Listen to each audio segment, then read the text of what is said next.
ಸ್ವಾಮಿ, ಈ ಸಾಮ್ರಾಜ್ಯ ಕಟ್ಟಕ್ಕೆ ನಾನು 25 ವರ್ಷ ತಗೊಂಡೆ.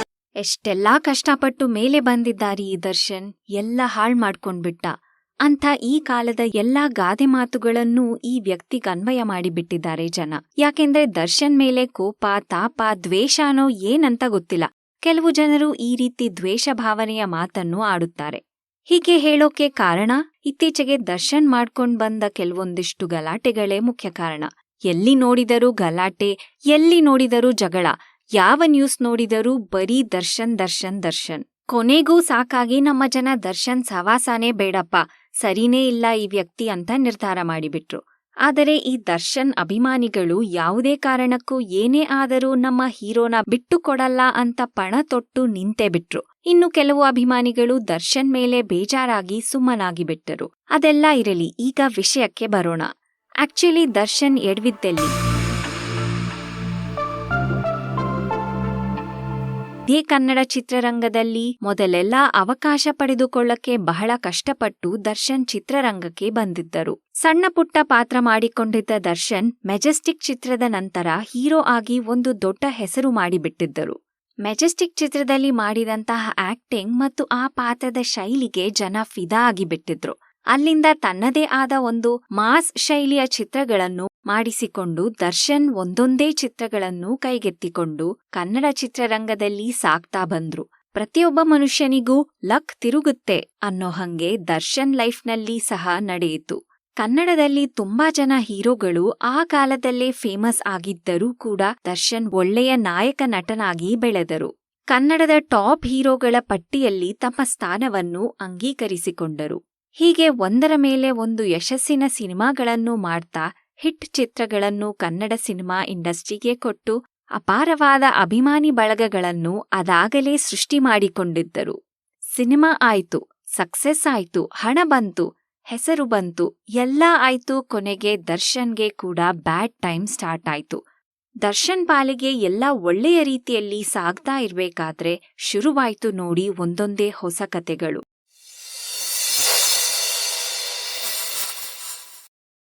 ಮೊದಲಿಗೆ ದರ್ಶನ್ ಜೊತೆ ಕನ್ನಡದ ನಟಿಯೊಬ್ಬಳು ಅಫೇರ್ ಹೊಂದಿದ್ದಾರೆ ಎಂದು ಕನ್ನಡ ಇಂಡಸ್ಟ್ರಿಯಲ್ಲಿ ಸುದ್ದಿ ಹಬ್ಬಿತ್ತು. ನಾನಾ ವಿಷಯಗಳಿಗೆ ಒತ್ತು ಕೊಟ್ಟು ಕೊನೆಗೆ ಫಿಲ್ಮ್ ಚೇಂಬರ್ಸ್ ನಿರ್ಧಾರ ಮಾಡಿ ಆ ನಟಿಯನ್ನ ಕನ್ನಡ ಇಂಡಸ್ಟ್ರಿಯಿಂದ 3 ವರ್ಷ ಬ್ಯಾನ್ ಮಾಡಲಾಯಿತು. ಇದರ ಬೆನ್ನಲ್ಲೇ ದರ್ಶನ್ ದಾಂಪತ್ಯದಲ್ಲಿ ಮೊದಲನೆಯದಾಗಿ ಕಲಹ ಉಂಟಾಯಿತು. ಹೆಂಡತಿಗೆ ಟಾರ್ಚರ್ ಮಾಡಿದ ವಿಷಯದಲ್ಲಿ ವಿಜಯನಗರ ಪೊಲೀಸ್ ಸ್ಟೇಷನ್ನಲ್ಲಿ ದರ್ಶನ್ ಮೇಲೆ ಮೊದಲ ಕಂಪ್ಲೇಂಟ್ ರಿಜಿಸ್ಟರ್ ಆಯಿತು. ಆಗಿನ ಕಾಲದಲ್ಲಿ ಒಬ್ಬ ಖ್ಯಾತ ನಟ ಹೆಂಡತಿಗೆ ಹೊಡೆದು ಹಲ್ಲೆ ಮಾಡಿ ಟಾರ್ಚರ್ ನೀಡಿ ಜೈಲಿಗೆ ಹೋದ ಘಟನೆ ಕರ್ನಾಟಕದಲ್ಲಿ ಹೊಸ ರೀತಿಯಾಗಿತ್ತು. ಆಗಿನ ಕಾಲದ ಪತ್ರಿಕೆ ಹಾಗೂ ನ್ಯೂಸ್ಗಳಲ್ಲಿ ಇದರ ಬಗ್ಗೆ ನಾನಾ ರೀತಿಯ ವರದಿಯಾಗಿತ್ತು. ಜನರು ಆಕ್ರೋಶದಿಂದ ದರ್ಶನ್ನನ್ನ ಆ ಕಾಲಕ್ಕೆ ಅತಿಯಾಗಿ ಬೈದು ಆಕ್ರೋಶ ಹೊರಹಾಕಿದ್ದರು. ನಂತರ ಈ ವಿಷಯದಲ್ಲಿ ದೊಡ್ಡ ದೊಡ್ಡ ನಟರೆಲ್ಲ ಮಧ್ಯಸ್ಥಿಕೆ ವಹಿಸಿಕೊಂಡು ಕೊನೆಗೂ ಪತ್ನಿ ವಿಜಯಲಕ್ಷ್ಮಿ ದರ್ಶನ್ ಮೇಲಿನ ಕೇಸ್ ಹಿಂದಕ್ಕೆ ಪಡೆದರು. ದರ್ಶನ್ ಹೊರಗಡೆ ಬಂದ ತಕ್ಷಣವೇ ಸಾರಥಿ ಚಿತ್ರ ರಿಲೀಸ್ ಮಾಡಿದ್ದರು. ಚಿತ್ರ ಏನಾಗುತ್ತೋ ಎಂಬ ಕುತೂಹಲ ಎಲ್ಲರಿಗೂ ಇತ್ತು. ಆದ್ರೆ ಸಾರಥಿ ಚಿತ್ರ ದರ್ಶನ್ ಕರಿಯರ್ನಲ್ಲಿ ಅತಿ ಹೆಚ್ಚು ಜನಪ್ರಿಯ ಚಿತ್ರಗಳಲ್ಲಿ ಒಂದಾಯಿತು. ದರ್ಶನ್ ಬದುಕಿನಲ್ಲಿ ಸಾರಥಿ ಚಿತ್ರದ ನಂತರ ಒಂದೊಳ್ಳೆ ಟರ್ನಿಂಗ್ ಪಾಯಿಂಟ್ ಸಿಕ್ತು. ಮತ್ತೆ ಗೆಲುವಿನ ಕುದುರೆ ಆದರು ದರ್ಶನ್. ಅದಾದ ನಂತರ ಕೆಲವು ವರ್ಷಗಳಲ್ಲಿ ದರ್ಶನ್ ಸಾಮಾನ್ಯವಾಗಿ ಚಿತ್ರಗಳನ್ನು ಮಾಡಿಕೊಂಡು ಹೋಗ್ತಾ ಇರೋವಾಗ್ಲೇ ಶುರು ಆಯ್ತು ನೋಡಿ ಬ್ಯಾಡ್ ಟೈಮ್. 2017 ನಟ ಸುದೀಪ್ ದೋಸ್ತಿ ಕಟ್. ನಟರಾದ ದರ್ಶನ್ ಮತ್ತು ಸುದೀಪ್ ನಡುವಿನ ನಿಕಟ ಸ್ನೇಹವು 2017ರಲ್ಲಿ ಸುಮಾರಾಗಿ ಸಾರ್ವಜನಿಕವಾಗಿ ಭಿನ್ನಾಭಿಪ್ರಾಯಕ್ಕೆ ಹೋಯಿತು. ದರ್ಶನ್ ಅವರ ವೈಯಕ್ತಿಕ ಜೀವನದ ಸಮಸ್ಯೆಗಳು ಮತ್ತು ಸುದೀಪ್ ಅವರ ಕುಟುಂಬಕ್ಕೆ ಕಳುಹಿಸಲಾದ ನಿಂದನೀಯ ಧ್ವನಿ ಸಂದೇಶಗಳಿಂದಾಗಿ ಈ ಬಿರುಕು ಉಂಟಾಗಿದೆ ಎಂದು ವರದಿಯಾಗಿತ್ತು. ಹಾಗೂ ಸಿನಿಮಾ ಕರಿಯರ್ನ ವಿಚಾರದಲ್ಲಿ ಕೂಡ ಕೆಲವೊಂದಿಷ್ಟು ಮಾತುಗಳು ನಡೆದು ಹೋಗಿತ್ತು. 2019ರಲ್ಲಿ ದರ್ಶನ್ ತಾವು ಸಹೋದ್ಯೋಗಿಗಳು ಎಂದು ಬಹಿರಂಗವಾಗಿ ಹೇಳಿಕೊಂಡ ನಂತರ ಮತ್ತು ಸುದೀಪ್ ಟ್ವಿಟ್ಟರ್ನಲ್ಲಿ ದರ್ಶನ್ ಅವರನ್ನು ಅನ್ಫಾಲೋ ಮಾಡಿದ ನಂತರ ಈ ವಿಷಯದ ಬಗ್ಗೆ ಜನಗಳಲ್ಲಿ ಇದ್ದ ಗೊಂದಲ ನಿಜ ಆಯಿತು. 2018 ಕಾರು ಅಪಘಾತ. ಮೈಸೂರಿನಲ್ಲಿ ದರ್ಶನ್ ಅವರ ಎಸ್ಯುವಿ ಕಾರು ಬೀದಿ ದೀಪಕ್ಕೆ ಡಿಕ್ಕಿ ಹೊಡೆದು ಅಪಘಾತವಾಯಿತು. ಆ ಕಾರಿನಲ್ಲಿ ದರ್ಶನ್ ಹಾಗೂ ನಟ ದೇವರಾಜ್ ಹಾಗೂ ಅವರ ಪುತ್ರ ಪ್ರಜ್ವಲ್ ಹಾಗೂ ಇನ್ನಿತರರು ಸೇರಿದಂತೆ ಅಪಘಾತದಲ್ಲಿ ಗಾಯಗೊಂಡು ಕೊಲಂಬಿಯಾ ಏಷ್ಯಾ ಹಾಸ್ಪಿಟಲ್ ಮೈಸೂರಿಗೆ ಸೇರಿದರು. ಈ ಘಟನೆಯ ಮೇಲೆ ಹಲವು ವಿಚಾರಗಳು ಜನಸಾಮಾನ್ಯರಲ್ಲಿ ಎದ್ದಿತು. 2021 ವೇಟರ್ ಮೇಲೆ ಹಲ್ಲೆ. ಮೈಸೂರಿನ ಹೋಟೆಲ್ ಸಂದೇಶ್ ಪ್ರಿನ್ಸ್ನಲ್ಲಿ ದರ್ಶನ್ ವೇಟರ್ ಮೇಲೆ ಹಲ್ಲೆ ನಡೆಸಿದ್ದಾರೆ ಎಂಬ ವರದಿಗಳು ಹೊರಬಿದ್ದವು. ಹೊರಗಡೆ ದೊಡ್ಡ ಸುದ್ದಿ ಆಗುತ್ತಿದ್ದಂತೆ ಪ್ರಕರಣವನ್ನು ಅಲ್ಲಿಗೆ ಇತ್ಯರ್ಥಗೊಳಿಸಿದರು. ದರ್ಶನ್ ವೇಟರ್ಗೆ 50,000 ರೂಪಾಯಿಗಳನ್ನು ನೀಡಿದ ನಂತರ ವಿಷಯ ಇತ್ಯರ್ಥವಾಯಿತು ಮತ್ತು ಯಾವುದೇ ಪೊಲೀಸ್ ದೂರು ದಾಖಲಾಗಲಿಲ್ಲ ಎಂದು ವರದಿಯಾಗಿದೆ. ಫೆಬ್ರವರಿ 2021ರಲ್ಲಿ ನಟ ಜಗ್ಗೇಶ್ ಮೇಲೆ ದರ್ಶನ್ ಅಭಿಮಾನಿಗಳ ಅಟ್ಯಾಕ್. ನಟ ಜಗ್ಗೇಶ್ ಅವರ ಚಿತ್ರದ ಸೆಟ್ ಮೇಲೆ ದರ್ಶನ್ ಅಭಿಮಾನಿಗಳ ಗುಂಪೊಂದು ದಾಳಿ ಮಾಡಿತು.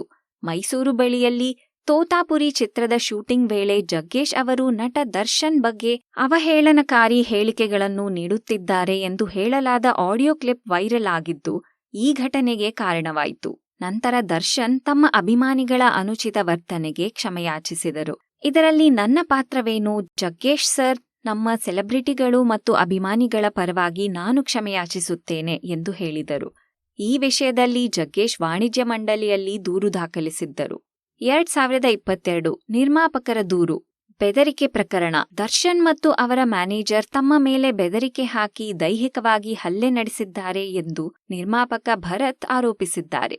2024 ಅಕ್ಟೋಬರ್ನಲ್ಲಿ ಕೆಂಗೇರಿ ಪೊಲೀಸ್ ಠಾಣೆಯಲ್ಲಿ ದರ್ಶನ್ ಮತ್ತು ಅವರ ಮ್ಯಾನೇಜರ್ ವಿರುದ್ಧ ಎನ್ಸಿಆರ್ ದಾಖಲಿಸಲಾಗಿದೆ. 2023 ವನ್ಯಜೀವಿ ಮತ್ತು ನಾಯಿ ದಾಳಿಯ ಆರೋಪಗಳು. ಅರಣ್ಯಾಧಿಕಾರಿಗಳು ಮೈಸೂರಿನಲ್ಲಿರುವ ದರ್ಶನ್ ಅವರ ತೋಟದ ಮನೆಯ ಮೇಲೆ ದಾಳಿ ಮಾಡಿ 4 ಬಾರ್ ಹೆಡೆಡ್ ಹೆಬ್ಬಾತುಗಳನ್ನು ವಶಪಡಿಸಿಕೊಂಡರು. ಇವುಗಳನ್ನು ವನ್ಯಜೀವಿ ಸಂರಕ್ಷಣಾ ಕಾಯ್ದೆಯಡಿಯಲ್ಲಿ ರಕ್ಷಿಸಲಾಗಿದೆ. ನಾಯಿಗಳ ದಾಳಿ. ನವೆಂಬರ್ನಲ್ಲಿ ಪಾರ್ಕಿಂಗ್ ವಿವಾದದ ಸಂದರ್ಭದಲ್ಲಿ ದರ್ಶನ್ ಅವರ ನಾಯಿಗಳು ನೆರೆಹೊರೆಯವರ ಮೇಲೆ ಹಲ್ಲೆ ಮಾಡಿದೆ ಎಂಬ ಆರೋಪ ಹೊರಿಸಲಾಯಿತು. ನಟನ ವಿರುದ್ಧ ಎಫ್ಐಆರ್ ದಾಖಲಿಸಲಾಯಿತು. ಇನ್ನು 2024ರಲ್ಲಿ ರಾಬರ್ಟ್ ಚಿತ್ರದ ನಿರ್ಮಾಪಕ ಉಮಾಪತಿ ಶ್ರೀನಿವಾಸಗೌಡ ಹಾಗೂ ದರ್ಶನ್ ನಡುವೆ ಮಾತಿನ ಚಕಮಕಿ ಹಾಗೂ ಪೊಲೀಸ್ ಕಂಪ್ಲೇಂಟ್ ಕೂಡ ನಡೆದಿದ್ದು, ಮೊದಲಿಗೆ ಕಾಟೇರ ಟೈಟಲ್ನ ವಿಚಾರದಲ್ಲಿ ಕಿಡಿ ಹೊತ್ತಿಕೊಂಡು ಈ ಗಲಾಟೆ ನಂತರ ದರ್ಶನ್ ಅಭಿಮಾನಿಯೊಬ್ಬರು ಉಮಾಪತಿಗೆ ಬೆದರಿಕೆ ಹಾಕಿದ್ದರಿಂದ ವಿವಾದ ಇನ್ನಷ್ಟು ಉಲ್ಬಣಗೊಂಡು ಕಾನೂನು ಕ್ರಮಕ್ಕೆ ಕಾರಣವಾಯಿತು. ಸಂಬಂಧವಿಲ್ಲದ ಮತ್ತೊಂದು ಪ್ರಕರಣವು 2021ರ ಘಟನೆಯಾಗಿದ್ದು, ದರ್ಶನ್ ಅವರ ನಕಲಿ ದಾಖಲೆಗಳನ್ನು ಸೃಷ್ಟಿಸಿದ್ದಕ್ಕಾಗಿ 3 ವಿರುದ್ಧ ಪ್ರಕರಣ ದಾಖಲಾಗಿತ್ತು ಮತ್ತು ಸಂಬಂಧಿತ ತನಿಖೆಯಲ್ಲಿ ಉಮಾಪತಿ ಅವರ ಹೆಸರನ್ನು ಉಲ್ಲೇಖಿಸಲಾಗಿತ್ತು. 2024 ರೇಣುಕಾಸ್ವಾಮಿಯ ಕೊಲೆ. ಅಪರಾಧ. 33 ವರ್ಷದ ಚಿತ್ರದುರ್ಗದ ವ್ಯಕ್ತಿ ರೇಣುಕಾಸ್ವಾಮಿಯ ಕೊಲೆ ಪ್ರಕರಣಕ್ಕೆ ಸಂಬಂಧಿಸಿದಂತೆ ದರ್ಶನ್ ಮತ್ತು ಅವರ ಸಂಗಾತಿ ಪವಿತ್ರ ಗೌಡ ಸೇರಿದಂತೆ ಹಲವರನ್ನು ಬಂಧಿಸಲಾಯಿತು. ಕಾರಣ, ರೇಣುಕಾಸ್ವಾಮಿ ಅವರು ಸಾಮಾಜಿಕ ಮಾಧ್ಯಮದಲ್ಲಿ ಪವಿತ್ರ ಗೌಡ ಅವರಿಗೆ ಅಶ್ಲೀಲ ಸಂದೇಶಗಳನ್ನು ಕಳುಹಿಸಿದ್ದರು ಎಂದು ಆರೋಪಿಸಲಾಗಿದೆ.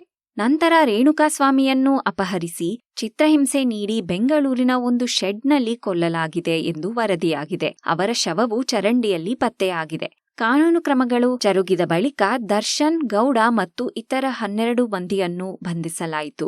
ಅಕ್ಟೋಬರ್ನಲ್ಲಿ ಕರ್ನಾಟಕ ಹೈಕೋರ್ಟ್ ಅವರಿಗೆ ಜಾಮೀನು ನೀಡಿತು, ಆದರೆ ನಂತರ ಅದನ್ನು ನಿರಾಕರಿಸಲಾಯಿತು.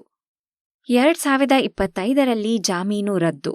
ಆಗಸ್ಟ್ 2025ರಲ್ಲಿ ಕೊಲೆ ಪ್ರಕರಣದಲ್ಲಿ ದರ್ಶನ್ ಮತ್ತು ಇತರರಿಗೆ ನೀಡಲಾದ ಜಾಮೀನನ್ನು ಸುಪ್ರೀಂ ಕೋರ್ಟ್ ರದ್ದುಗೊಳಿಸಿತು ಮತ್ತು ಅವರನ್ನು ಮತ್ತೆ ನ್ಯಾಯಾಲಯ ಬಂಧನಕ್ಕೆ ಆದೇಶ ಹೊರಡಿಸಿತು. ಆಗಸ್ಟ್ 14ರಂದು ಪೊಲೀಸ್ ಕೂಡಲೇ ದರ್ಶನ್ ರನ್ನ ಅರೆಸ್ಟ್ ಮಾಡಿ ಮತ್ತೆ ಜೈಲಿಗೆ ಕಳುಹಿಸಿದರು. ಇದು ದರ್ಶನ್ ವಿಚಾರದಲ್ಲಿ ಇಲ್ಲಿಯವರೆಗೆ ನಡೆದ ಬೆಳವಣಿಗೆ. ಇಷ್ಟೆಲ್ಲಾ ದರ್ಶನ್ ಕರಿಯರ್ನಲ್ಲಿ ಕಪ್ಪು ಚುಕ್ಕೆಗಳಿದ್ದರೂ, ಗಲಾಟೆಗಳಿದ್ದರೂ ಇವರಲ್ಲಿಯೂ ಸಹ ಒಳ್ಳೆಯದು ಹಾಗೂ ಒಳ್ಳೆತನ ಇದೆ ಹಾಗೂ ಇವರ ವ್ಯಕ್ತಿತ್ವದಲ್ಲಿ ವಿಶೇಷತೆಗಳಿವೆ. ದರ್ಶನ್ ಮುಂಚೆಯಿಂದ ಕೆಲವು ಒಳ್ಳೆಯ ಕೆಲಸಗಳನ್ನು ಸಮಾಜಕ್ಕೆ ಮಾಡಿದ್ದಾರೆ.